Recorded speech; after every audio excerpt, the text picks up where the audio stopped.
Do you have the courage to get rid of fake health concepts? Do you have the courage to heal yourself? We have the solution for many self-immune diseases, chronic diseases, and manage of weight in a proper way. I am Crisanne Galaské, integrative health professional and founder of the community Dieta Humana Adequada, our proper human diet community for everyone that speaks in Portuguese. All right, let's bring him. Hi, I am delighted, I am honored to have you here with us. Thank you very much, my dear guest, the neurologist, passionate and knowledgeable about diet and nutrition, Dr. Anthony Chaffee. Oh, thank you very much. Appreciate it. Thank you for having me. I feel blessed for having the chance to talk to you, one of the most famous medical doctors in the world, in bringing you to our audience on our YouTube channel, because you are going to share with us vital information that saves lives. You are a real medical doctor. You have done so much worldwide. So, of course, I would like to first allow you to introduce yourself and your treasures, starting from your career, your studies, your curriculum. Yeah. Well, yeah. Well, thank you very much. I'm certainly not famous by any stretch of the imagination, but I do have a particular passion for how nutrition affects our health, and that's something that I've studied for a long time as a doctor, but also in my undergraduate degree, and then in my athletic career, because I just wanted to know what fueled the body and what was optimal for human performance, and that goes along with human health as well. And so this is something that I've been very interested in for a very long time. And so I studied molecular and cellular biology, and then had a minor in chemistry, and I was pre-med, and I went to medical school. I took about 10 years off to play professional rugby and travel and things like that before I went to medical school. And then throughout medical school, I was just sort of being trained in a very traditional way, but by very good people that sort of had us keep an open mind, told us not to be caught up on studies or evidence that's outside of a study. That parachutes, for instance, we have no randomized controlled trials showing that parachutes work, but people still use them because they're not idiots. And so there's evidence that exists outside of this. So I always kept a very open mind. I always tried to look at what the evidence was, think from first principles. What is the basis of this issue? If you go back to the very beginning, what is the core of the problem that we're talking about? And throughout all of those pieces of my background, I've been able to sort of piece together what I think is something that's very helpful for people, at least helpful for me and my patients, and has been very beneficial to share with people. And that's just basically getting back to our biological roots, eating a diet that's appropriate for our species. All animals have a species-specific diet. They all eat very specific things in the wild. And we're not doing that. We're eating all over the place. We're eating all sorts of different things. And everyone's different. Everyone everywhere should eat different things. Nothing else does that. No other animal species do that. And so that would be very bizarre that if we were the only exception to that rule from all life on Earth, not even animals, just plants as well. Specific plants have specific nutritional needs.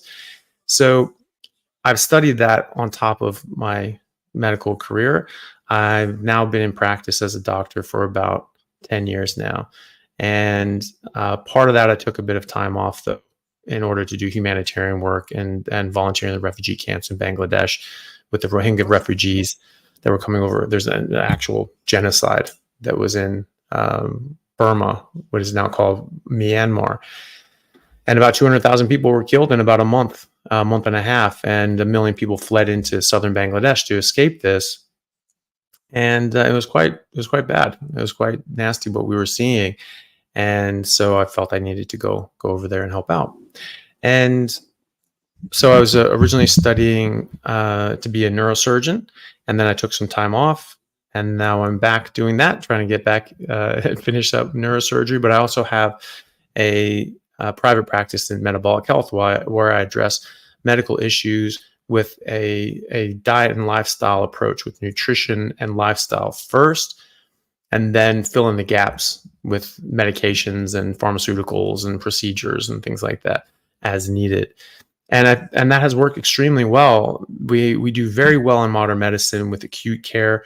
Someone's having a heart attack or a blockage, or they broke a leg, or they broke their back, or they cracked their head open, or they're having a baby, or they're having something that's an emergency right now. We do very well with that.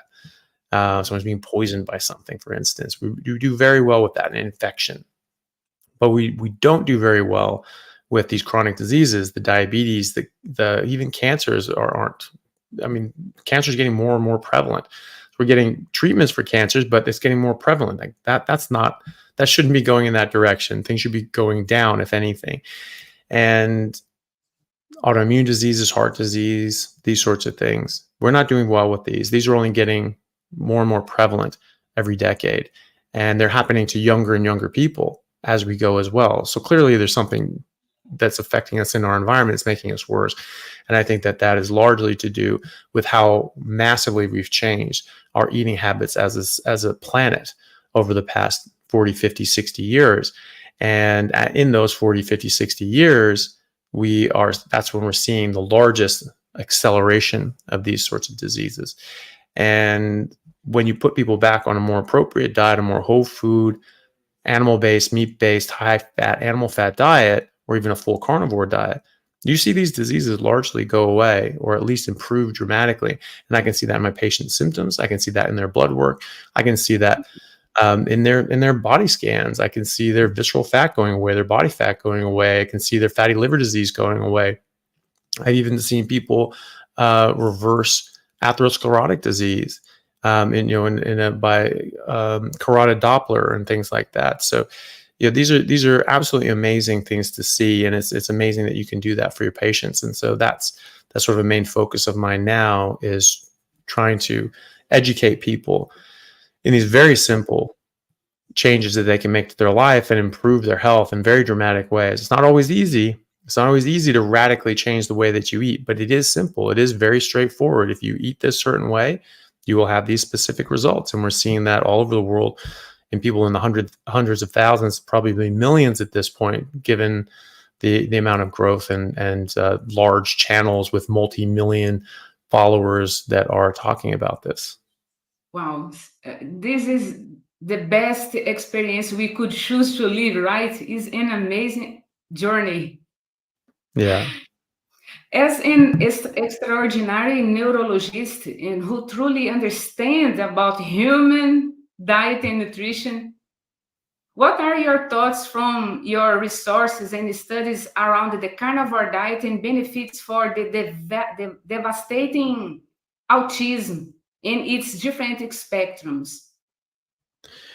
Well, we don't specifically have a lot of studies on just the carnivore diet itself. Now we have studies in anthropology where we look at primitive populations that are still eating a more carnivorous diet, or largely carnivorous diet, like the Inuit, like the Maasai, like the Nanette, the Native Australians, the Native Americans in the Great Plains of the United States back in the 1800s. So we have a lot of very clear observational records, and people still alive right now. They're very healthy. They live a very long time. They have higher infant mortality rates, so their average life expectancy is lower. And this is what people get confused with, or they use these statistics to confuse people. They say, well, the Inuit, the average life expectancy is only 60, and the Maasai, they only live to 60. No, it's not that they only live to 60. It's the average life expectancy from birth is 60. And when you live out in the middle of Africa and you're 100 miles away, hundreds of miles away from the nearest hospital or medical center where someone can help you deliver a baby, that's a problem. And then you have a baby and it's out there and you're living with, lions and other sorts of things, and babies are vulnerable and they die. And so the infant mortality rate is very high in these areas. In the Arctic Circle, babies aren't really good at surviving in minus 50-degree weather. Like it's not a very good environment for a baby. So this is obviously they know how to live in those environments, but that's a harsh environment. And when you're living out rurally and you don't have access to healthcare, infant mortality rate is high. And so also a lot of these populations don't still live in the traditional way. A lot of them have started bringing in processed foods and carbs and pastas and all these other rice and these sorts of things, or even cigarettes. You know, the Inuit start smoking on down when they're about 8 years old. They actually start smoking in childhood, and so that's obviously going to affect things as well.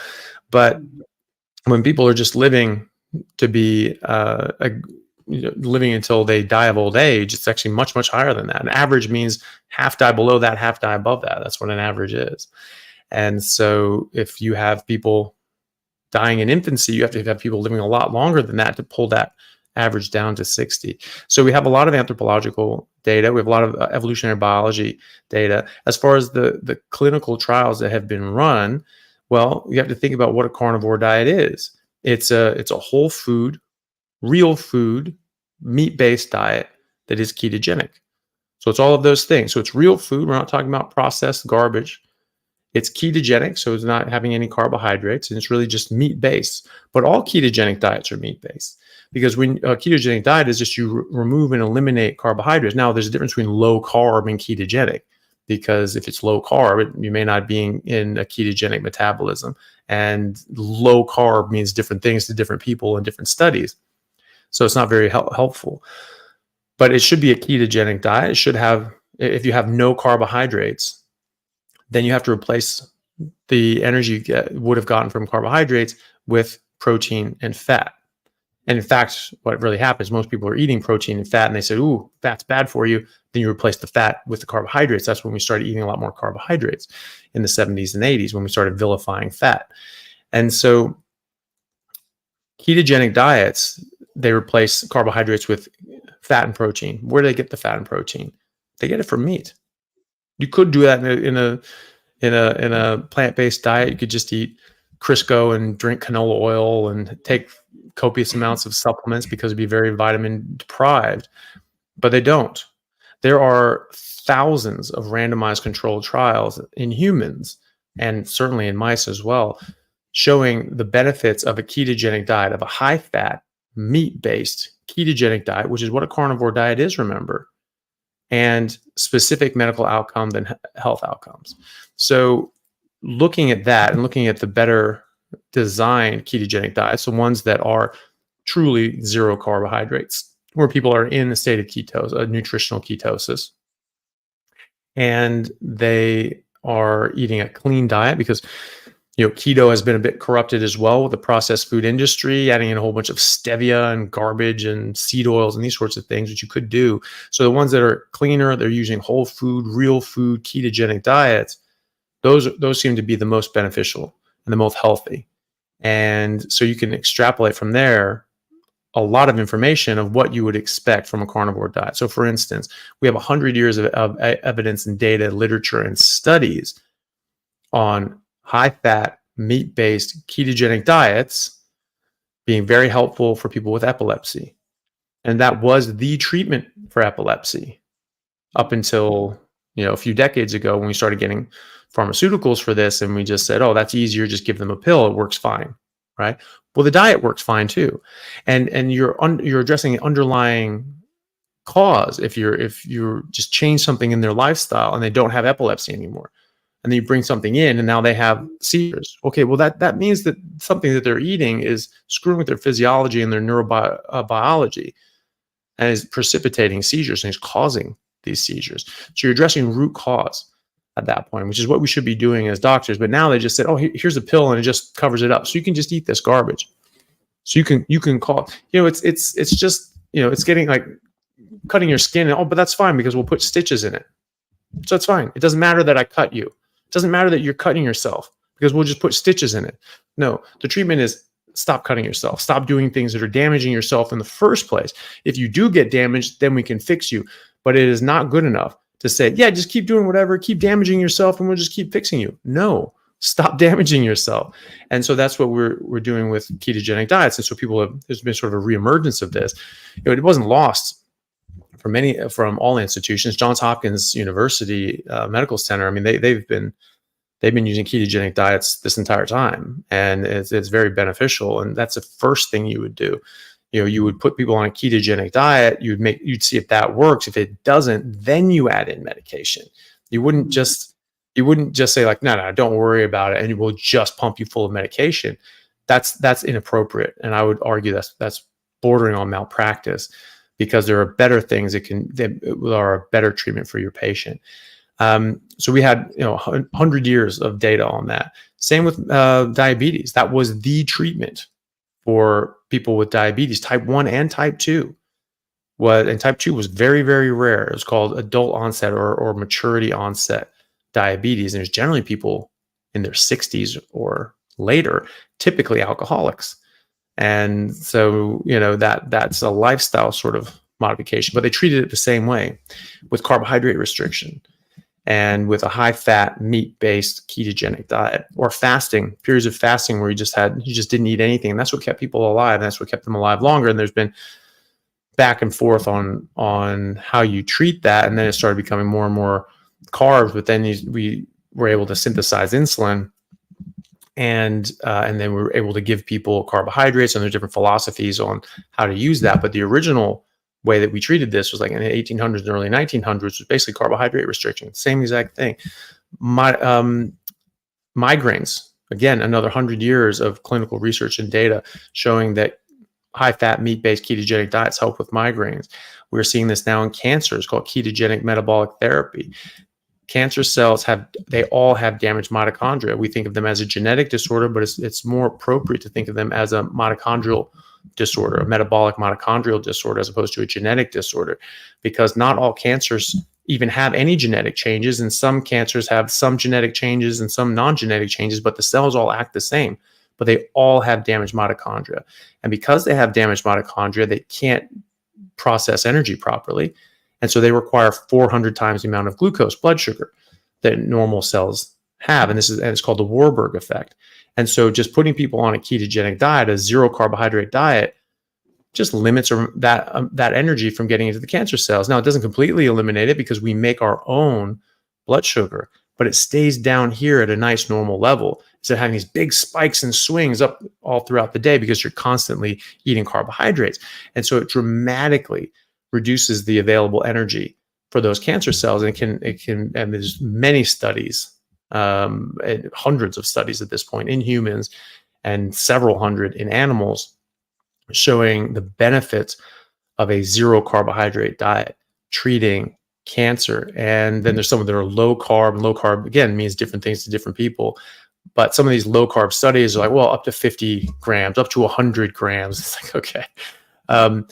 As you go, the lower and lower amount of grams, so 50, then 20, then 10, then really 0, you get better and better results as you go lower and lower and lower, because you're not feeding the cancer cells. Also, when your blood sugar is low, you're not bringing in a whole bunch of carbohydrates, your insulin stays low as well. Insulin is very important. It's a very busy hormone. And so, we have studies that tell us all these different things. We have biochemistry that we know about that is very relevant to these sorts of things. We understand how these mechanisms work. Insulin is a very important and busy molecule and hormone. When that goes up, it turns on and off a lot of different things, but it gets out of balance because it's supposed to be at a certain level, because it affects over 100 different things in your body. It doesn't just force energy into cells. That's not the only thing that it does. It does do that. But that's one of the least things that it does. It does over 100 different things in your body.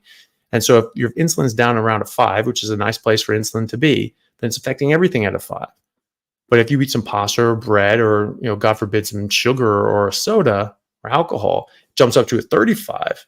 Now it's affecting everything at a 35. And now everything's very out of balance, and you develop insulin resistance. You require more and more insulin to get the same job done for the blood sugar control. And now your fasting insulin is at 35, and then you eat and it goes up to 75. And I had a gentleman in January that came into my clinic whose fasting insulin, which should be, again, around a 5, really not above 10, His fasting insulin was 72. So that was without eating anything. And then he eats and it may go up over 100 or more. So that's can be completely out of balance. One of the things that insulin does is when it's elevated, it blocks autophagy. It blocks mitophagy. That's the turnover of senescent cells, the turnover of older, damaged parts within the cell, like the mitochondria. And so when the mitochondria are getting damaged and damaged and damaged, if your insulin is up all the time because you're eating a whole bunch of carbohydrates, you can't turn those over. You can't swap them out for new ones and make more of them. So the mitochondria get more and more damaged, and you can get these metabolic mitochondrial diseases such as cancer. And that's something that Professor Otto Warburg, for whom the Warburg phenomenon, which is the fact that these cancer cells require 400 times more glucose, was named, that he showed that if you have healthy mitochondria, you really can't get cancer. And so a really good idea is to keep your mitochondria healthy. And we have seen, again, by high-fat, meat-based ketogenic diets, that after a few months on these diets, because your insulin's nice and low, and you're going through autophagy and mitophagy, you end up having 4 times the number of mitochondria, and they're 4 times as effective. So you get a massive boost in the health of your cells and your mitochondria specifically. We see this in autoimmune diseases. This is one of the most beneficial things that there's so many different things. I mean, that this helps with. Your body just works optimally. If you're eating an optimal diet, your body's going to work optimally. We become what we eat. So we're eating things and that turns into our body. And so if we're eating things that aren't good for our body's not going to be built out of good materials. And so we really need to be cognizant of that. And so we want to eat what is designed for it, what we are biologically prepared to eat and turn into our own bodies. It's very important. All animals work like this. All life works on this. Trees, if they don't have the right nutrients and minerals and exposures in their environment, they won't grow properly. They'll die out. Same with that, or they'll be sick. They won't grow as properly. They'll be stunted. And we see this in the rings of trees. And they say like, oh, wow, really tight rings. They didn't really grow much that year. Those were tough years. And then all of a sudden they have better conditions and they start growing. And there are a lot of reasons for that. Same with us. So we have a lot of reasons why we'll be healthy or not. And a lot of that has to do with our inputs and our nutrition. And so autoimmune diseases, from what I can see, are the body reacting to these different toxins that come in the food we eat. We need to remember that plants are living things too. They like to stay living things. And so they defend themselves. And then how do they defend themselves? They can't run away. They can't fight back like other animals can. So what they do is they make a lot of chemical deterrents. They're the great chemists of the natural world. And so they make about 1 million different defense chemicals that are designed to stop and deter and prevent other animals and fungi and other life from preying on them and eating them, because they're just sitting ducks. They're just targets that could just be destroyed at any second. And so they have to defend themselves. They're actually really good at defending themselves, which is why they still exist. Everything that hasn't been able to defend themselves has gone extinct. And 97% of all life on Earth is now extinct. So the things that are alive now are the battle-hardened winners that have survived the gauntlet of evolution. So they have robust defenses, and they're typically the chemical defenses. So when we eat them, those toxins can get into our body, different means that they can do that. But when they get into our body, they're not supposed to be there. They can start attacking our body and damaging our body. And then our body tries to attack them with antibodies and try to get them the hell out of there, getting these foreign bodies out of there. And so the thing is that we can get these antibodies that now get a cross reaction with our body, or maybe these toxins are on the thyroid or the colon or something else. And now your body's attacking those things that are trying to attack you, and you're getting hit in the crossfire. And it was once thought, or it's probably still thought in a lot of circles, that you have a sensitizing reaction. You have some sort of infection or something that you react to. You make antibodies towards them, and then your body starts, weakly hitching on your own thyroid, for instance. And then it says, I like that, and then it starts attacking it more and more and more, and getting more sensitive for that. And then it just destroys that part of your body. But that doesn't really fit the observed phenomena, because when you stop eating plants, when you stop eating certain things, and when you stop eating junk food and all that sort of stuff, makes a big difference. But I have patients that have been on a whole food, plant-based diet, no processed food, no sugar, no alcohol, and they still had copious amounts of autoimmune issues. And it's only when they start eating meat and only meat and get rid of all the plants that goes away. Or even a clean omnivorous diet where they're eating meat, but they're also eating plants, but just clean fruits and vegetables, all these sorts of things. And it's not until they get rid of the plants they go away. And we see the antibodies just come right down to nothing given time. And so that suggests to me that the body's really only reacting to these outside influences. And when you remove those outside influences from your diet, those antibodies go away, and we can measure that. The idea that our body was just started attacking itself, got sensitized, and then started attacking itself never really made sense to me anyway, because I took postgraduate immunology before I went to medical school anyway, at the grad school. It wasn't in a graduate program, but I was allowed to take the class that was a graduate level class. And it was very clear that the body matures the different cells that make antibodies in such a way that they really can't attack the body. They test these cells and the ability for them to make antibodies against all known antigens in the body. And if they react even weakly to some of them, they're killed. So your body should never be able to attack itself ever, or become sensitized to itself ever, because unless there's a problem with the development and maturation of your immune cells, which there may well be, but that would be an exception. And this is a very common thing. We're seeing a lot of people get a lot of autoimmune disease, and this prevalence is getting worse decade after decade. And also, you get rid of plants, you get rid of autoimmunity. It's just that simple. When we see the antibodies come right down. And we see that in the literature as well for Crohn's disease, which is an autoimmune disease. There are studies and that attacks the alimentary tract. So the digestive tract from nose to anus and you can get hit anywhere with Crohn's disease. And it's quite a nasty issue. It causes a lot of pain, bleeding, and ulcerations, fistulas, all these sorts of things that can be life-threatening and certainly debilitating. And so people take very expensive medications to dampen their immune system. This has all sorts of horrible side effects as well, not to mention the cost is through the roof. And so it's a nasty thing to have to deal with. And it's getting more and more common as we go. And we see in the literature, they have randomized controlled trials in humans showing that putting people on an elemental diet, which is an elemental diet, it's very processed. It's just sort of a powdered shake. And it's generally ketogenic because they're originally designed for kids with epilepsy. But it's just the nutrients. It's just the macros and micros that you need, nothing else.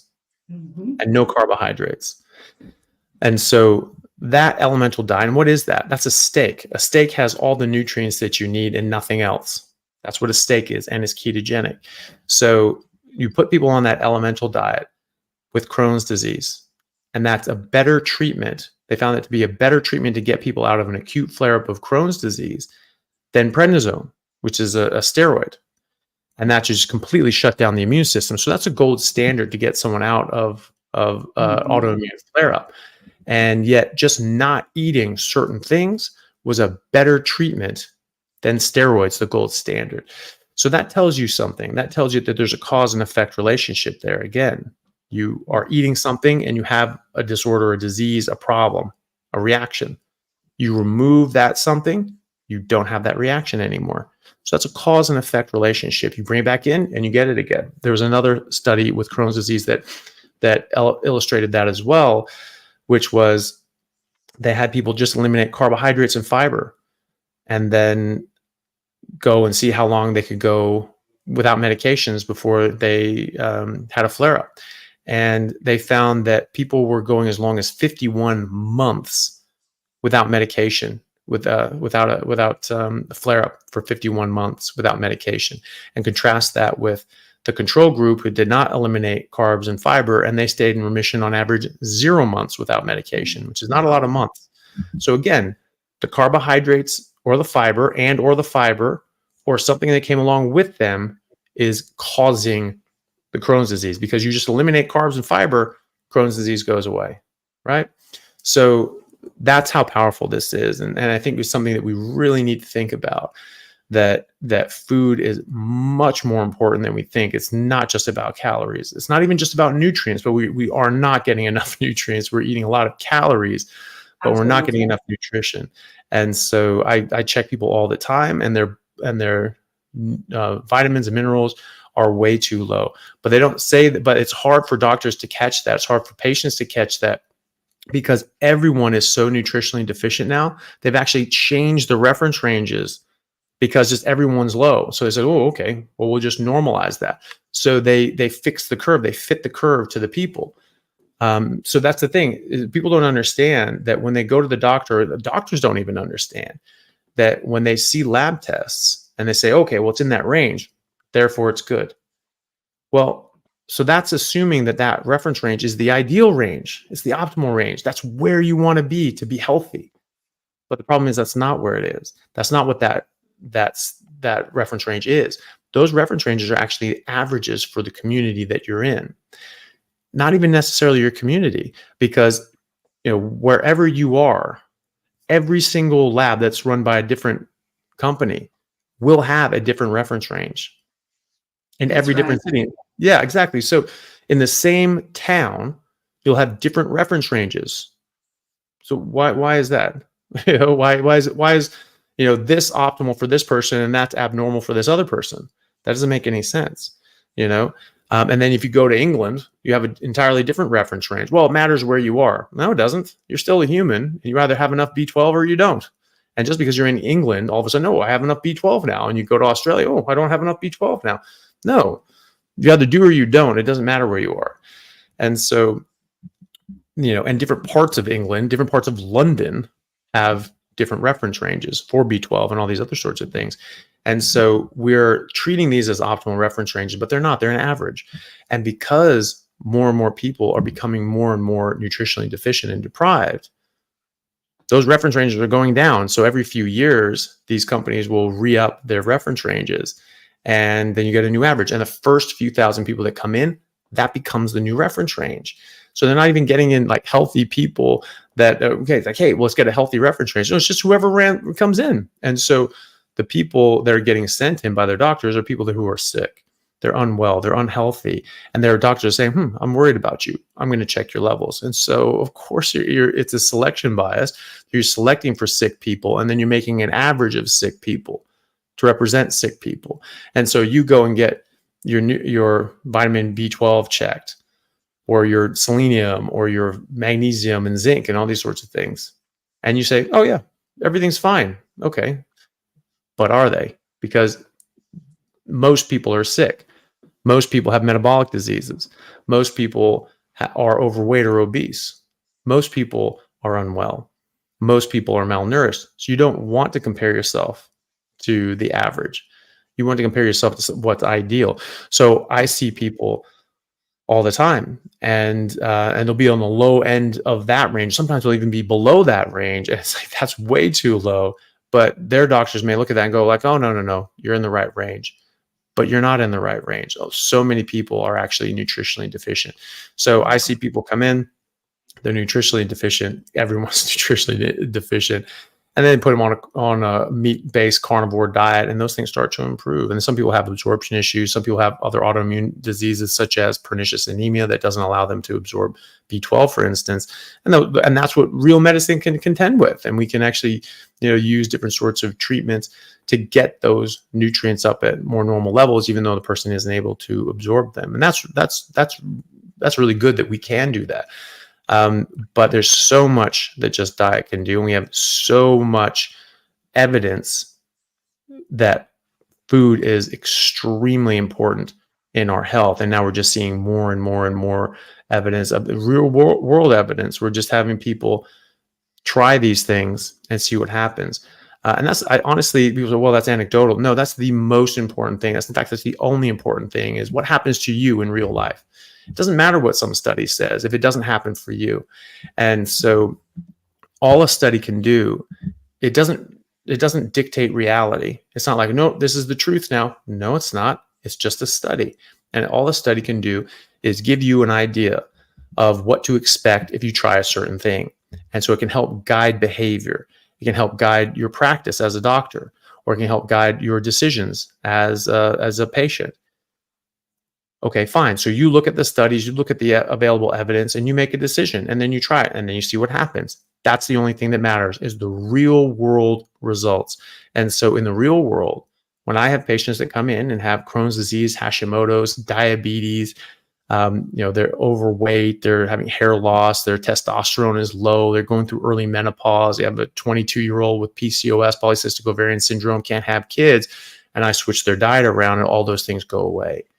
That's the only thing that matters. But the only thing that I care about as a doctor is how I can help my patients. And so I don't care what, the reason I came to this is because of the preponderance of evidence for it, but I wouldn't do it if it didn't have those real world results that actually help my patient. I wouldn't just keep doing this. Well, I don't know why. I mean, this is what it says. It should do it. You're not a very good doctor if you just keep banging your head against the wall and just doing the same thing, even though it's not working. That's Einstein's definition of insanity, is doing the same thing over and over again and expecting a different result. And so you don't want to do that. So the only reason I'm doing this for my patients is because it does work. The evidence is there. I thought that there was plenty of evidence that I could apply this to my life, to my family's life, to my patient's life. And they're getting the exact results that you would predict if my theory were true. And so, that's very reassuring. And so I'm continuing to do this for my patients, and I'm continuing to get exemplary results that mainstream medicine cannot get with medications alone. You have to address root cause medicine. And so that's probably the most powerful tool I think that doctors have is fixing the diet and lifestyle. And actually you can remove a lot of the factors that are precipitating the cause of these diseases. It's real root cause medicine. We just get it at the base and it's gone. Dr. Chaffee, wow, such a class you are giving to our Brazilian and everyone that have open mind to live we are in a contemporary time that the toxicity and the malnutrition is controlling everything. The people is still under the brainwash and very resistant to all this healing you are sharing freely right now. But as a fighter, as an educator before any other profession, as a healthcare, we are so motivated to bring the truth to the people that, hey, we have the healing for the majority health problems. We have. Just open mind and learn, participate of community support, like the ketogenic metabolic therapy you were sharing. Is it possible to make this therapy at home for treat cancer? Well, the thing is that everything that you do is going to affect your health. And so everything that you eat, all these sorts of things affect that. And I've heard from patients that their oncologists tell them, they say, hey, is there anything I can do? Should I change my diet? Should I stop drinking? Should I do this and that? And they say, no, don't worry about it. Don't change, just do whatever you want, eat whatever you want, drink whatever you want, it doesn't matter, do whatever. And so what they're hearing is it doesn't matter what you do, there is no hope. That there's only chemo and it may or may not work, but you're not in control of the situation, that you have no say in the future of whether you're going to live or die. And that's very defeating for people to hear. And I see that defeated look in their eyes. They say, yeah, well, so I guess there's really nothing I can do. And their eyes always drop. It's a very defeated pose. And I always tell them that, of course, there's something you can do. Of course, what they eat matters. Of course, what they do matters. Of course, they have control. The healthier that they are, the better that they eat, the better their body's going to work, the healthier their body's going to be, and the better their body's going to be able to weather the hell that is chemo and radiation and surgery and recover from these sorts of things as well. Of course, nutrition matters. Of course, what they do matters for them. And then certainly talking about ketogenic metabolic therapy, starving the cancer cells from glucose. These are all very important things, and removing things from your body that are known carcinogens that damage the mitochondrial further, which is actually a lot of plant toxins do directly damage the mitochondria. People don't realize this, but there's actually a lot of toxins in plants, really about 1 million of these things. Cyanide, for instance, no one's pretending that cyanide is good for people. Hopefully, actually, some people are saying in cancer, you should take cyanide-rich foods because that kills the cancer. No, it doesn't. It just kills you, and by proxy kills the cancer later. But cancer cell, how cyanide works is it damages the mitochondria and it stops oxidative phosphorylation in your cells. So it's actually making the problem worse. It's making your mitochondria impossible to work, or stops them from working. Cancer cells already have damaged mitochondria. They already cannot go through oxidative phosphorylation. So it's going to do literally nothing. There is no mechanism by which cyanide can help cancer because they don't have functioning mitochondria. And so all they're going to do is get into your healthy cells and destroy their mitochondria and destroy your mitochondrial ability to work properly and to make energy. And that's just going to compound the issue. So it's a very, very scary trend that people are following now. And I really try to encourage people to stay the hell away from that. But, just getting away from these things that can damage your mitochondria, like cyanide, which is in almonds, cassava, which is a major foodstuff in the tropics. About 750 million people, their number one calorie source are cassava root. And they have cassava chips and veggie chips and tapioca. All these things are from cassava. They have a very high cyanide content. Macadamia nuts as well, other nuts. Quite a lot of different nuts will have these things because a nut is a seed. A seed is the plant's baby, and everything protects its baby more than anything. So you typically find the highest concentration of toxins in the seeds, nuts, beans, legumes, those sorts of things, grains. And flaxseed, a lot of cyanide in flax seeds as well. So we eat these things. We call them superfoods. We think they're great, but they're actually not as good as people make them out to be. And the people calling them superfood, that's just a marketing term. That's someone trying to sell you something. So they call it a superfood. I mean, a big thing in Brazil is acai. The acai bears. Oh, it's a superfood. Why is that? Oh, it's got this vitamin in it. Okay, what else is in it? You can get that vitamin anywhere. It's a superfood because it has a vitamin that's available basically anywhere else you look. No, a superfood is something that you can get extremely beneficial nutrition without any deleterious effects. That's a steak. Meat is a superfood. It has every nutrient that you need in the proportion that you need it, and there are no deleterious toxins in there that are naturally occurring in the meat. Now, you can add things to that. You can inject things into cows and make them less healthy, but the cow itself is healthy and is superfood. So, it is definitely something people can do at home. Just taking charge of your own nutrition is such an important thing for any patient to do, for any person to do, so you don't even have to become a patient in the first place.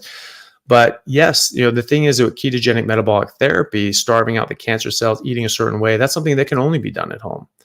You can go into an office, you can get people to give you tips on how to best do this, but it has to be done at home. Only you can do this. And so that's why, a lot of doctors hit the too hard button, because they think it's just really difficult to keep people on track, and people don't like giving up carbs. And okay, so you're just going to let them die of cancer? You're not going to even try? That doesn't make sense. And you can always put this out there, and they can choose to do it or not. It doesn't. That's their choice. But it's your choice whether or not you tell them that there's something else that can possibly help them, and there is. And I think that again is malpractice, to not at least inform your patients that there are other things that can help as an adjunct. It doesn't mean they have to stop doing chemo or stop doing radiation or don't get surgery. Those are all very beneficial things. I actually don't have a problem with that at all. I mean, I still practice that sort of medicine. Now, there's certain sorts of things that, maybe they don't have the best outcomes and benefits, the cost benefit sort of analysis. You get this chemotherapy and it sort of extends life by a couple months. It's but it has a lot of side effects. Okay, well, that's not a great option. Or you have two chemotherapy agents, one on average has people live this amount of time, and this one's the new one that's 20 times more expensive, on average gives you an extra 2 weeks. It's well, that's not the right thing to do, but people are pushing this because it makes the drug companies more money, and so they're pushing this out there and giving incentives for people. So those obviously, with those caveats, I would have a problem with. But by and large, there's no reason that you can't just do this with chemoradiation. In fact, there are many studies showing that being in a state of nutritional ketosis with high ketones and low blood sugar actually improves the outcomes from chemo and radiation, right? So why wouldn't you do that, right? Even if you weren't addressing the energy dynamics of the cancer, you would still be sensitizing the cancer to chemo and radiation and protecting your native cells from the chemo and radiation. So there's already a benefit. And so of course there's something that people can do. And it's only, but it can only be done by them. So keeping their blood sugar down, keeping their ketone levels up, tracking something called a GKI, which stands for glucose ketone index. Professor Thomas Seyfried, who I've had on my channel, Seyfried. Look him up. He's one of the top cancer researchers in looking at ketogenic metabolic therapy in the world. He does over 150 peer-reviewed studies and papers that he's published. He's over at Boston College in America, and he's previously at Yale before that. Absolutely brilliant guy, very, very nice man, and really cares about people and trying to help people and get rid of this nasty, horrible sickness, which is cancer. And so keeping that GKI down with diet, lifestyle, and doing carnivore keto diets and other sorts of periods of fasting, these sorts of things that people can do. And I highly recommend people look into that and work with their doctor to get onto a program that would work best for them. Can be very effective. There are a lot of studies that show this, dozens and dozens and dozens in humans. There's a couple dozen just in GBM brain cancer. And there's smaller studies, but there are other studies in other cancers that are a lot larger. And there's hundreds that are in mice showing the benefit. And there's a mechanistic benefit to that as well that Warburg showed with reducing and limiting energy. So yes, you can definitely do this at home. In fact, you can only do it at home. You have to do it yourself. Unfortunately, it doesn't come in pill form. You have to do this yourself, and you have to keep yourself away from the carbohydrate, sugar, alcohol, and those sorts of things that are going to negatively affect you and feed those cancers. And but as long as you stay away from those and give your body proper, real nourishment that belongs in your body, you'll already start to feel a lot healthier because of that. And B, you can have all these demonstrated benefits to treating cancer that we discussed.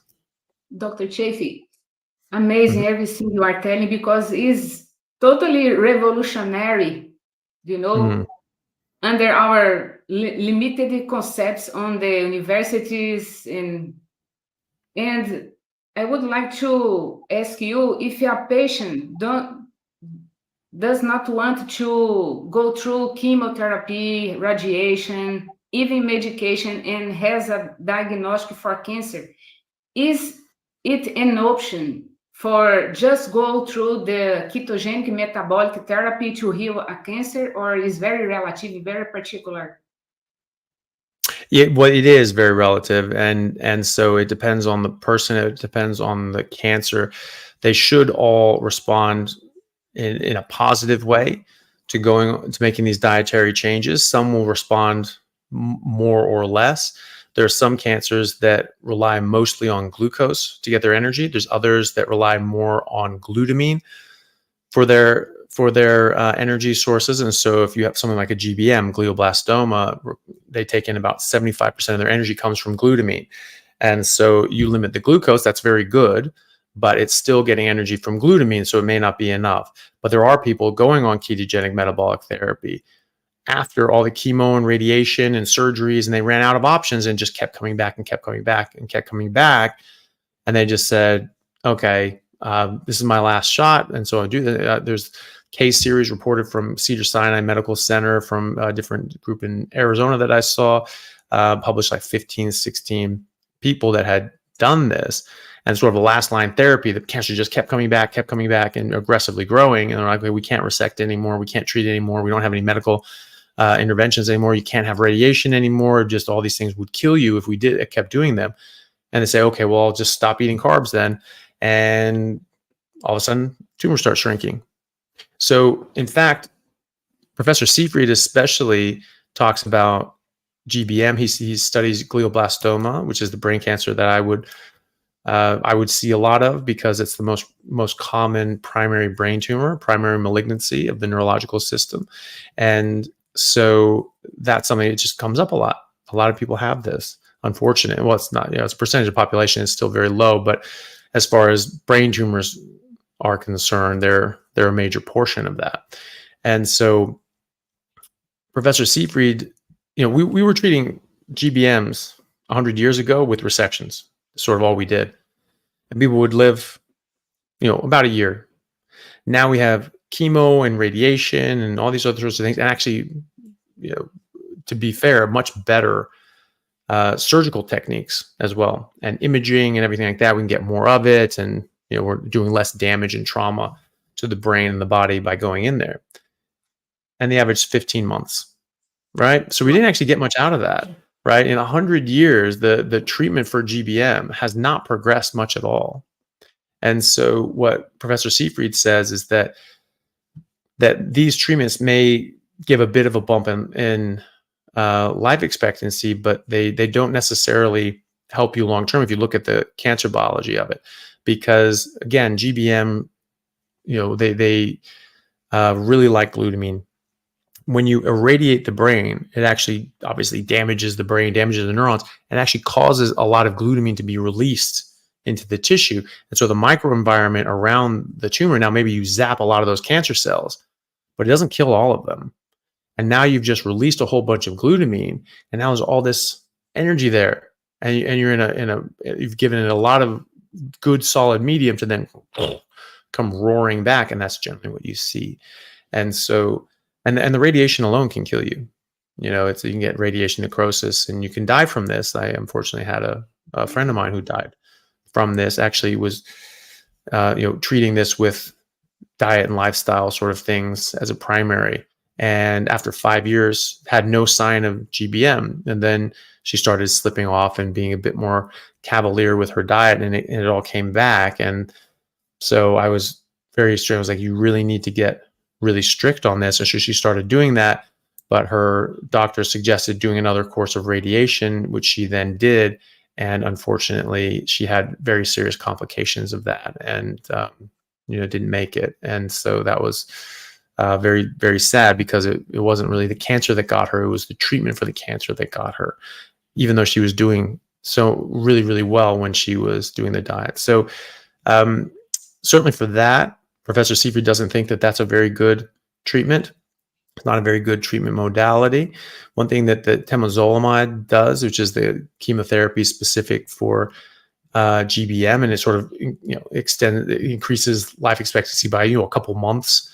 That's if with or without, if you don't do temozolomide, you basically you lose 2 months. You add temozolomide, you get 2-3 months on average. So it's not a huge bump up, but what he found was that it causes a lot of side effects, causes a lot of nausea and vomiting and all these sorts of things. It's like, okay, well, this is causing them not to eat, and now they're in a state of nutritional ketosis and calorie restriction, and they're just limiting the amount of energy that's coming into those cancer cells.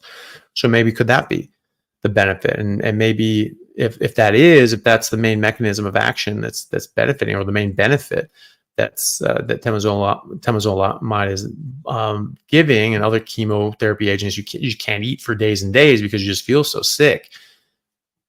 Maybe that's actually providing a benefit that people don't realize. Sort of like Ozempic, it just makes you feel so nauseous and nauseated, and gives you gastroparesis, so your stomach won't empty for 24 hours, and you just feel disgusting, full and bloated all the time. You just don't eat, right? That's actually not doing good things to your body, but it's causing you to stop doing something else that may be contributing to your poor health as well. So there are people that argue that maybe in these cases that if we have some chemo or radiation treatments that actually have a very high success rate, renal cell carcinomas, those things melt away when you hit them with radiation. Different sorts of leukemias, very high success rate with childhood leukemias and things like that have a very high success rate and 5-year survival rates.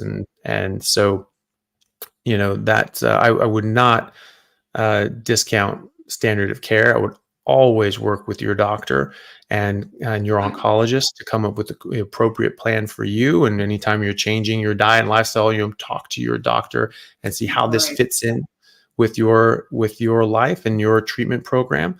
But according to these studies and according to Professor Seyfried, and according to a lot of people that are foregoing chemo and radiation, I've interviewed a number, I think, 3 people with specifically brain tumors on my YouTube channel who have all lived. They're a decade on now, and statistically, they should have been dead 8-9 years ago. And they're actually doing very well, and they're just living normal lives, and they, and they're doing very, very well for themselves. And that's something that they did. Some of them got resections, others got a bit of a resection, and basically none of them got chemo and radiation. And so they've lived far past the expectation for them. And they're actually quite a lot more. It's not just those 3 that I interview. There are many, many more people that have done this. And again, these case series, we have, 15 people out of Cedars-Sinai, 16 people out of Arizona who had these big tumors, and they go on ketogenic metabolic therapy, high fat, meat-based ketogenic diet, like a carnivore diet. Then all of a sudden these tumors just start shrinking back, and their neurology and their brain starts getting better. They're able to read again. They're able to go out dancing and go out and socialize and be a normal person again. And, that's an amazing thing that you can do for someone. And then some of these people out of those 15 from Cedars-Sinai, which is the top medical center in America, they found that it was just a little too difficult for them to stay with a ketogenic diet. One had been a vegetarian previously and just said, I can't do all this meat anymore. I want to go back to eating the way I used to and being social around my friends and just eating plants. And unfortunately, when they were doing keto, their tumor shrank, actually got smaller. That was the only time it got smaller. It wasn't getting smaller. They had to resect it and slow it down with chemo and radiation, but it just kept coming back and kept coming back and kept coming back. And then all of a sudden it's going away and it's shrinking down. And they said, we watch this phenomenon, this miracle. When we start the carnivore diet or a ketogenic diet, we watch a simple tag, a simple mole, a simple polyp, intestinal polyp shrink and disappear. Then why now a tumor could not reverse also? And this demand time, have to be patient, right? The same way it start growing and getting big, we have to understand about cancer or some more serious disease, we have to be patient and wait the body detoxify itself, and with the good nutrition from this proper human diet, then we can reverse this condition, right? Yeah, well, hopefully, yeah. And if there's a cause, there has to be a way that you can address that underlying cause. That's the trick. You just have to understand what's at the base of this. You always have to go to first principles. What's at the underlying? It's like I said with autoimmune issues. The basis of that, I believe, is our body's responding to different toxins that we're allowing into our body from plants and other places, and we're making antibodies towards them. So what do? You eliminate those out. You take those away. What do you know? Lo and behold, autoimmune antibodies come down. They just come down, and you can measure these, right? And stress and poor sleep and other sorts of things actually do affect that as well. And so sometimes when people are having high stress, poor sleep, you can start seeing those antibodies come up again. But typically, most commonly, when you just stop eating this way, you see those antibodies come right down. And so with cancer and these other sorts of things, the trick is just figuring out what is the underlying cause of these diseases. And when you address that, like in cancer being a metabolic mitochondrial disease, then you address how the mitochondria work, how they how they act when they're dysfunctional, or how they don't act. They don't do anything when they're dysfunctional, and what happens as a result of that. Basically, they have to go to a different mode of energy metabolism, and so you can address that. You can attack that, and you have a better outcome, or you potentially have a better outcome. But if you don't know what the root cause is and you try to target something that's not the root cause, you're going to get the wrong disease. or you're going to get the wrong treatment. So the diagnosis is the most important part of any medical interaction. When you have someone who comes in and they say, oh, you have a cough and this, that, and the other, they say, okay, you have tuberculosis. We need to get you on tuberculosis medication. Well, that treatment is very different than if someone had COPD. So they come in, they have COPD, but you misdiagnose them as having an infection like tuberculosis, then you're going to get the wrong treatment. Or maybe you said, okay, well, you have pneumonia. We'll give you this antibiotic that works for most pneumonias, but they actually have tuberculosis, and that's not the right antibiotic for tuberculosis. So you need to get the right diagnosis. If you don't get the right diagnosis, you'll get the wrong treatment, right? You get the wrong diagnosis, you'll get the wrong treatment. So that's the most important part of this, is figuring out what is at the base of this, what's at the root cause, and then you can address root cause treatments.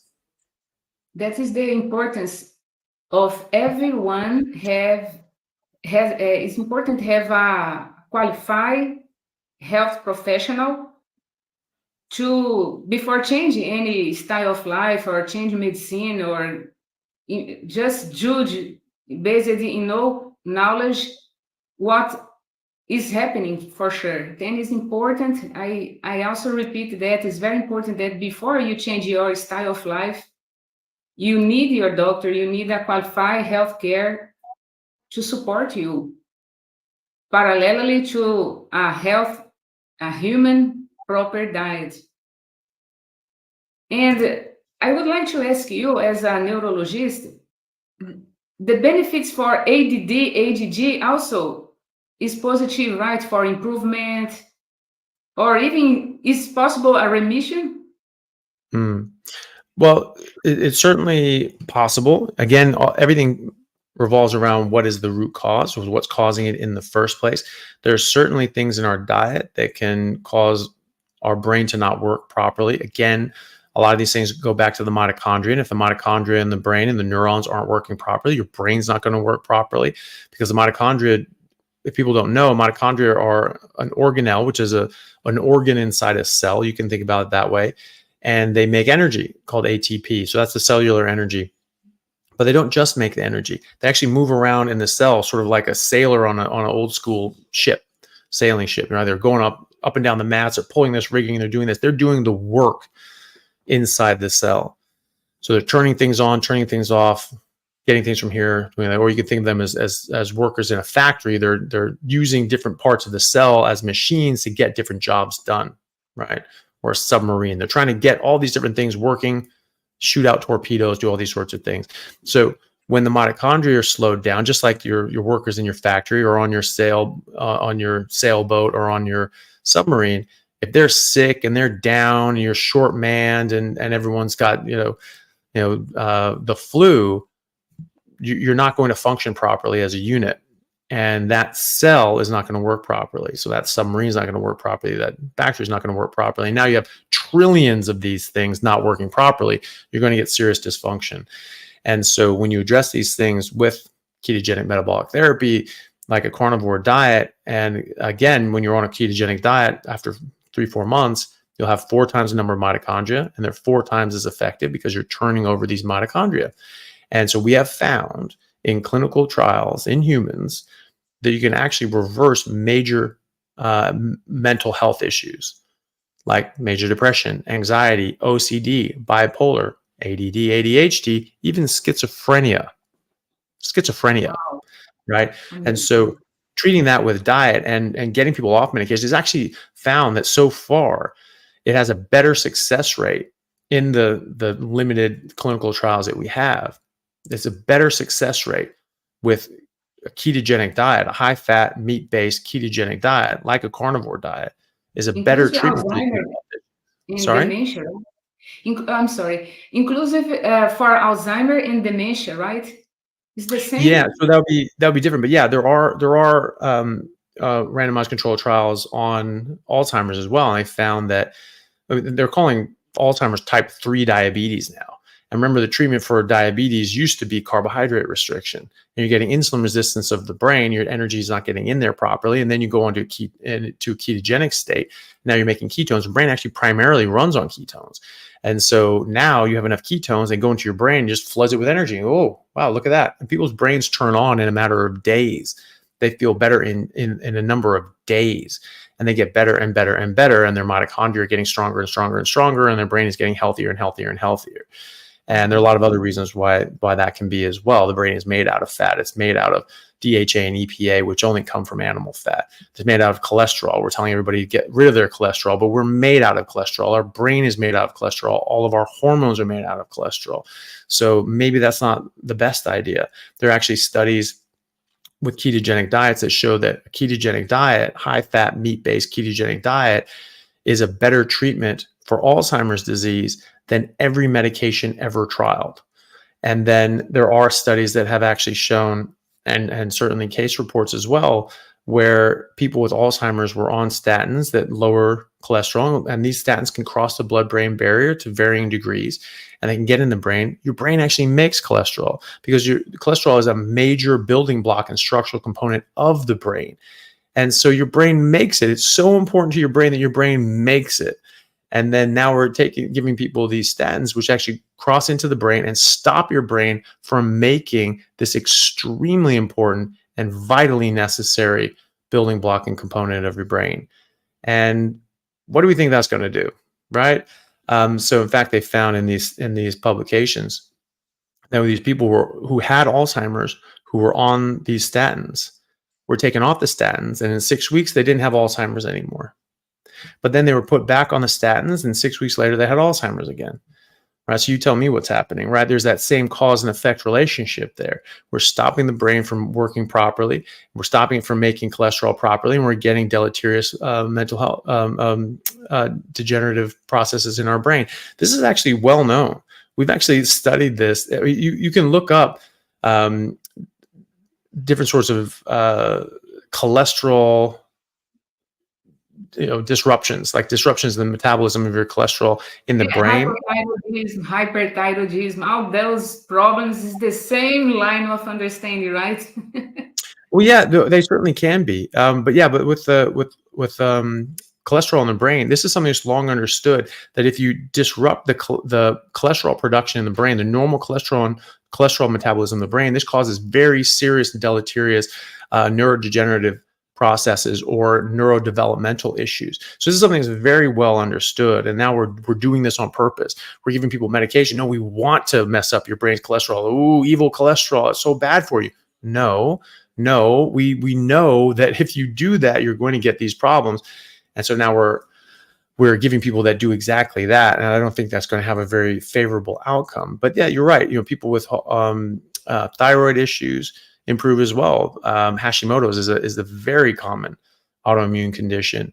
And again, you just go on a meat and water diet only. And I have over 100 patients with Hashimoto's, I would estimate. And when you put them on just a red meat and water diet, like beef and lamb, just comes right down. Those antibodies come right down. They can take a long time. They can take upwards of a year before they come down all the way to zero, depending on how high they are and how strict the person is. But they do come down as long as they stick with it. And so their antibodies come down and their thyroid tends to improve. Now you can have permanent damage to your thyroid or other organs, so they don't work as well anymore. But at the same time, they're going to be able to recover at least somewhat, and they're not going to continue to damage them. So it's very, very, very exciting, really, I guess is the right word. It's very encouraging and exciting that we can actually address these root causes of these diseases. Yeah, that is amazing. It's easy, like you told before, because if we understand the root of the causes of the diseases, which is not diseases properly, is actually is malnutrition and toxicity. If the people understand that, no need to ask, like, for scleroderma, is possible to get in remission? Yes. For multiple sclerosis, lupus, fibromyalgia, joint problems, pain, yes, works also. Yeah. It works. Yeah. It does. And it's very helpful. Now, there could be other things that are at play. Other things can influence these things as well. Other things can, stress, poor sleep. These things are very serious in our health as well. Not being able to get outside, not just actually getting in the sun. The sun's actually really good for us. It's very healthy to be in the sun. We're scared of it. And I don't think we need to be, especially if we're eating a natural diet. There's some things that you eat actually make you more sensitive to sunlight. There are different plant toxins that make you more sensitive to light, called furanocoumarins. And so, yeah, if you're eating all of these things, maybe you should avoid the sunlight. But if you're not, the sun is a very good thing. UVA light can trigger nitric oxide and can actually improve mitochondrial health just by hitting your body, and that penetrates into your cells and actually improves your mitochondrial function just by being out in the sun. The red light improves your health as well. Even UVB, that triggers the production of vitamin D, for instance. And then you wear sunglasses and your brain thinks you're in a cave and you don't do any of these things. And so some of the benefits you'll still get, but a lot of them you'll lose, and you might burn yourself more. So it's and there's obviously a lot of environmental toxins and other sorts of things, the plastics and the different sorts of things that we're putting in our environment and our household that are completely unnatural and shouldn't be there. We're putting makeups and potions and things on our skin, and that's not supposed to be there either. So there are a lot of things that can be at play here, but food is something that we put in our mouth every single day, and that food becomes our body and affects how our body works and functions. And so I think that is the biggest piece of this puzzle, but there are a lot of other things that contribute. But I see, even when not doing any of those other things, just changing their diet, people make massive improvements in their health. Oh, wow. Talking a little bit about chronic disease again, but I just would like to reaffirm to everybody, the proper human diet is correct for kidney disease, liver disease, heart diseases.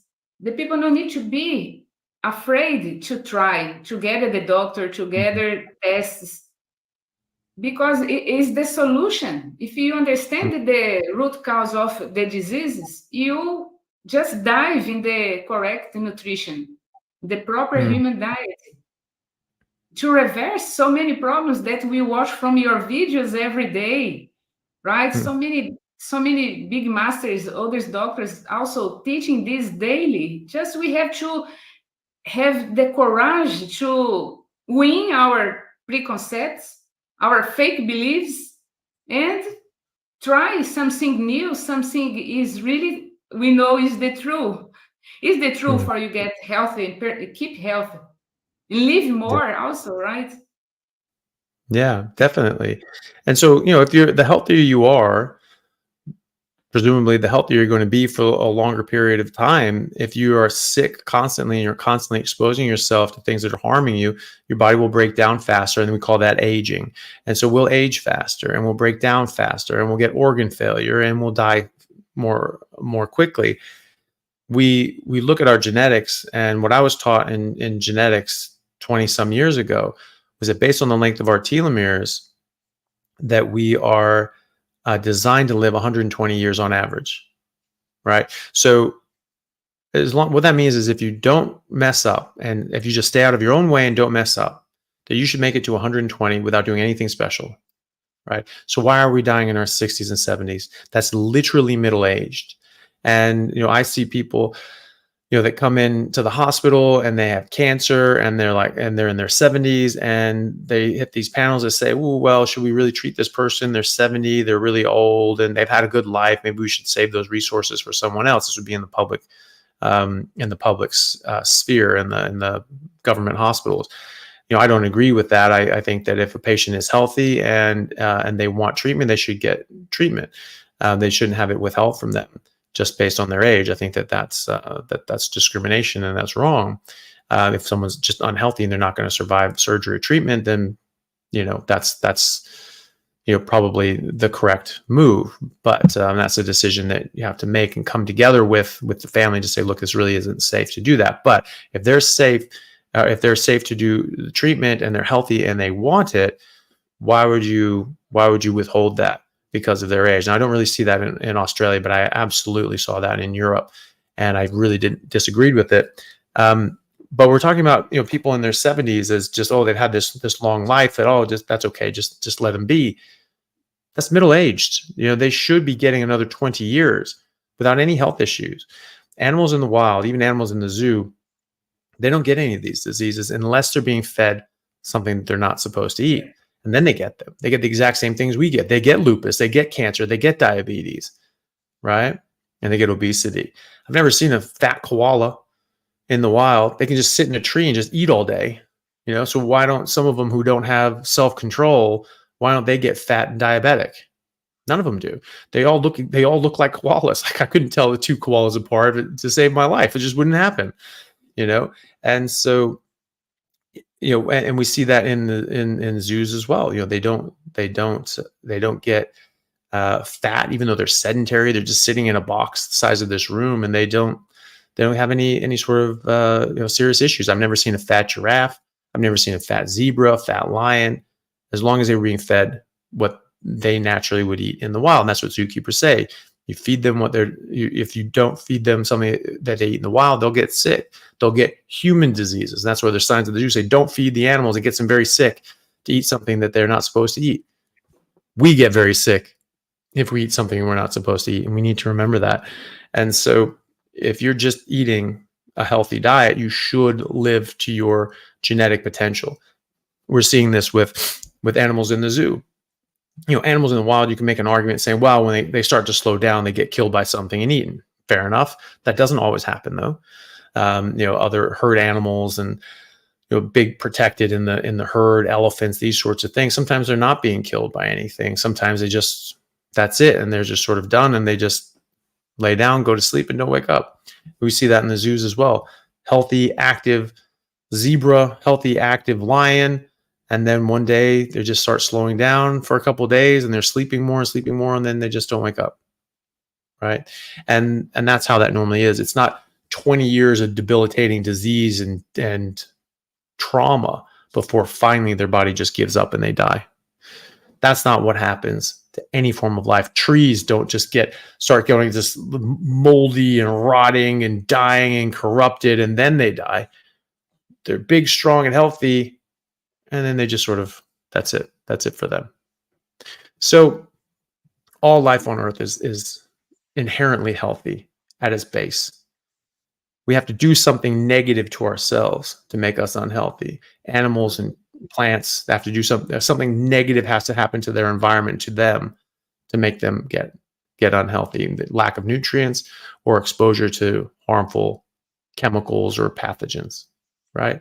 So if we just address that, we should live in that same manner. We should live to our genetic design as long as we can.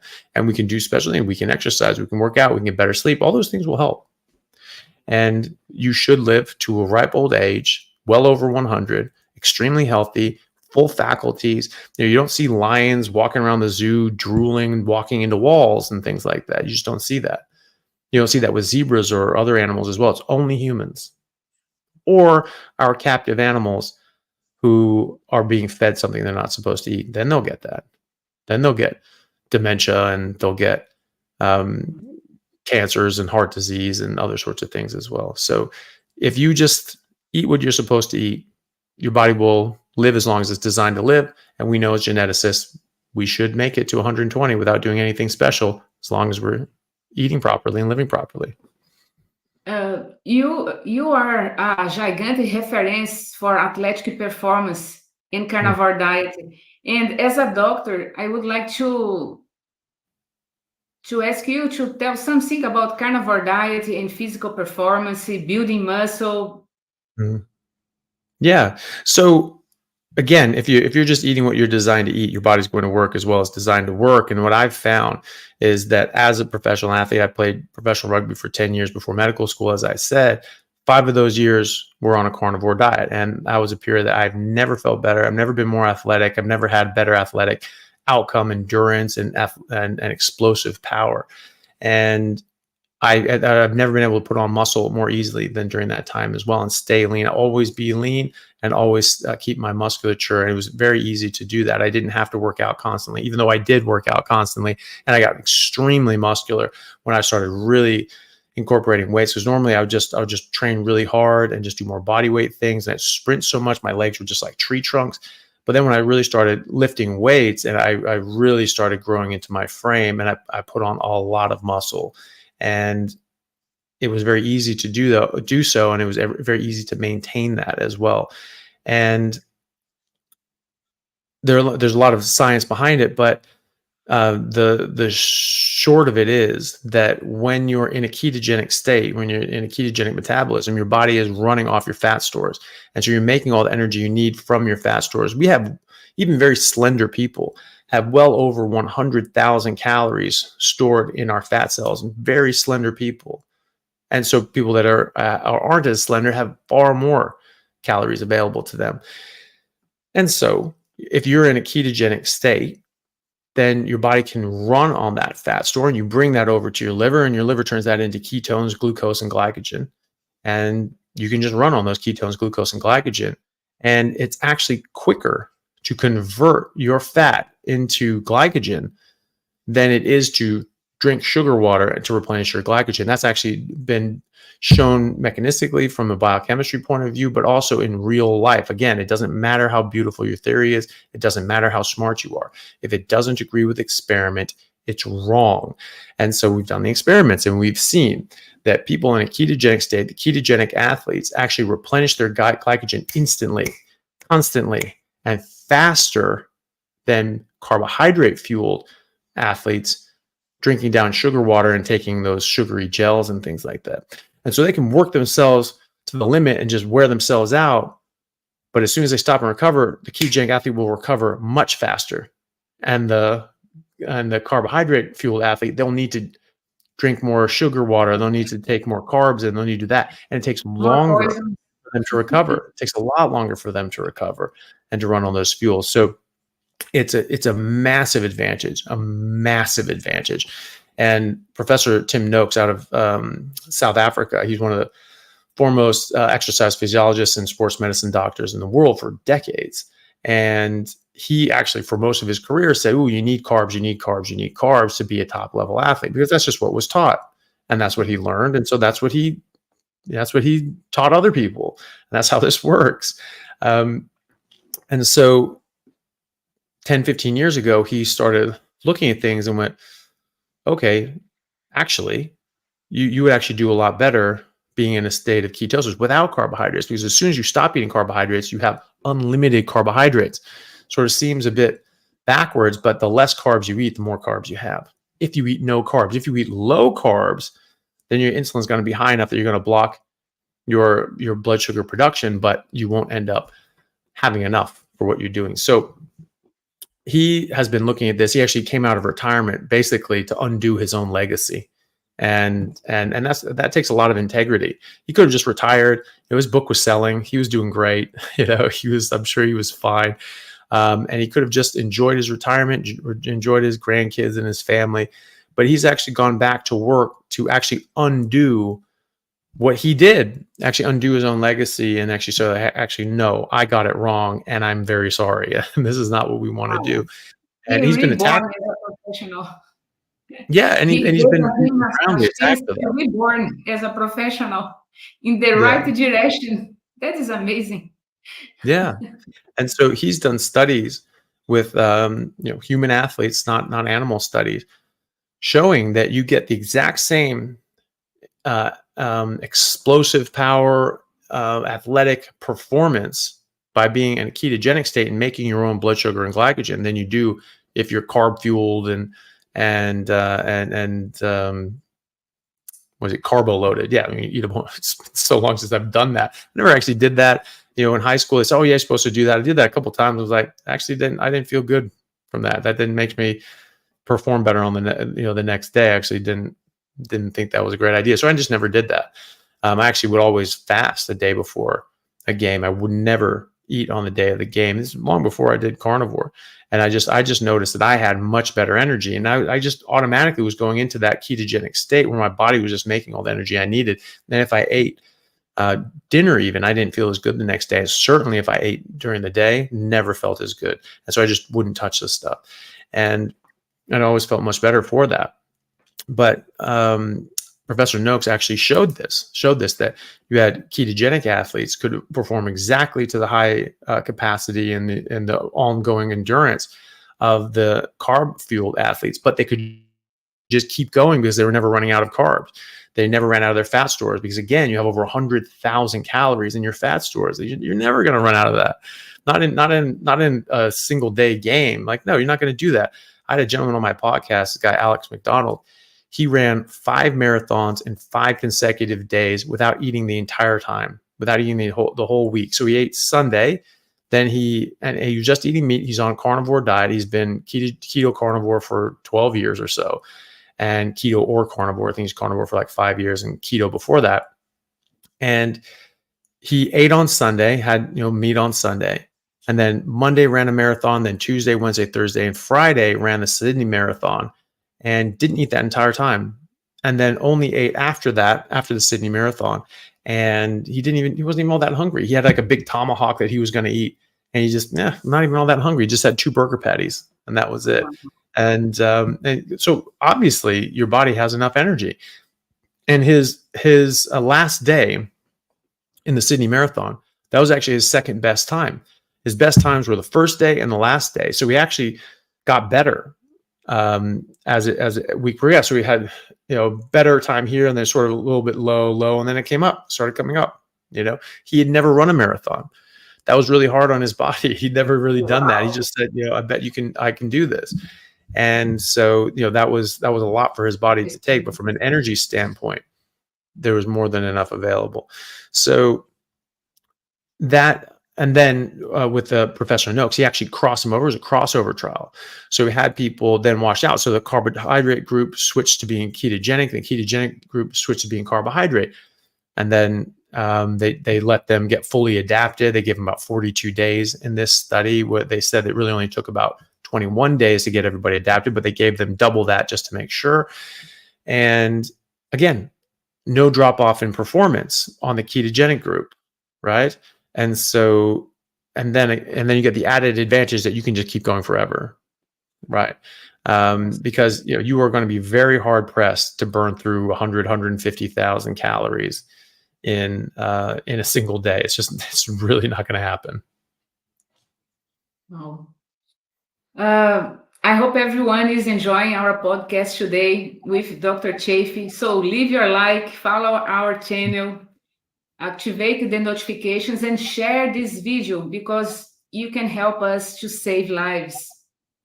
Take notes about your major health goal. Rewatch this podcast because it's a big mastery. And can be supported by our community, Dieta Humana Adequada in Portuguese language, that make everything easier. All right, Dr. Chaffee, you have proved to us in each of your videos on your YouTube channel how true master you are, a strong personality, a fighter who brings deep learning to all of us. Thank you very much for your mastery here today. And so now people got some more sense of what they can do for themselves. Let's give them some action steps. What are your tools for supporting people?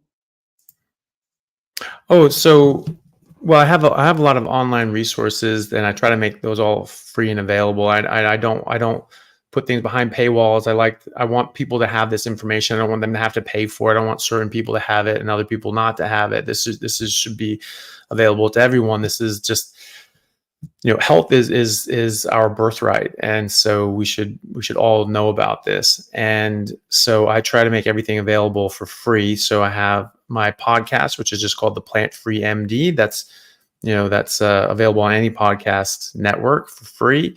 And then I have a YouTube channel. It's just my name, Anthony Chaffee, MD. And I have quite a lot of videos on there. And I put a lot of content on there in shorter form videos and clips and things like that of longer videos, because some of these things can be quite long, you know, hour, 2 hours, 3 hours sometimes.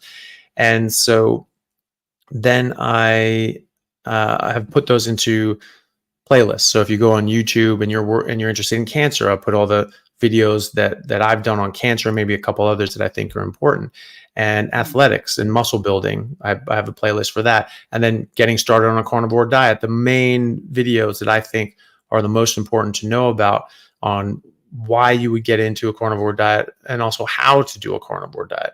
But the why is very important as well, because if you understand why you're doing this, why it matters, why it makes a difference, and why it's important, you're much more likely to stick with it. And because you'll see those benefits yourself, and you'll know why you're getting those benefits, and be like, I don't care what you say, I don't care what your study says, this is the only thing that matters. I feel better, I'm doing better, and I know why. So I have those all available for people. If people need more support than that, we do have a group in my Patreon group, and it's just Anthony Chaffee, MD. And so we have a very good community on Discord there, where people can join in, they talk and help each other out and get them going. I release videos early there that people can see, you know, ahead of time, when I would publish them otherwise. And we have weekly Zoom meetings where we'll answer questions and talk about things as well for added support. And then if people want a lot more, and that's sort of a cheaper option, there's obviously different tiers, but then there's for more than that, there's a more hands-on sort of program that we have, that if people go to howtocarnivore.com, they can sign up for a 30-day challenge. Just goes monthly. So we start on the first of the month every month.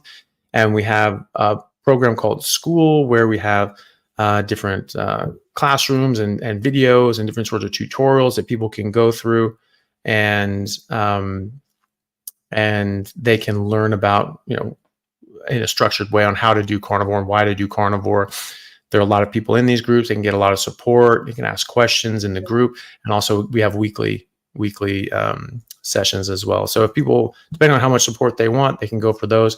But I encourage everybody just to watch as many videos as they can, just to learn about it and to look into it yourself, and just give it a try. Just, you know, give it a shot. Watch my video on carnivore diets for beginners and fat, constipation, and diet, and the frequently asked questions one, and then just get going with it. And you'll just see for yourself how much better you feel, how much better you're doing. You can join an online community. There are free ones on Facebook. You know, I have them on Patreon, obviously our teaching group, and you can just be in a community and you can ask questions. People go, is this normal? Like, yeah, that's normal. Don't worry about that. It'll go away, or do this differently, or something like that.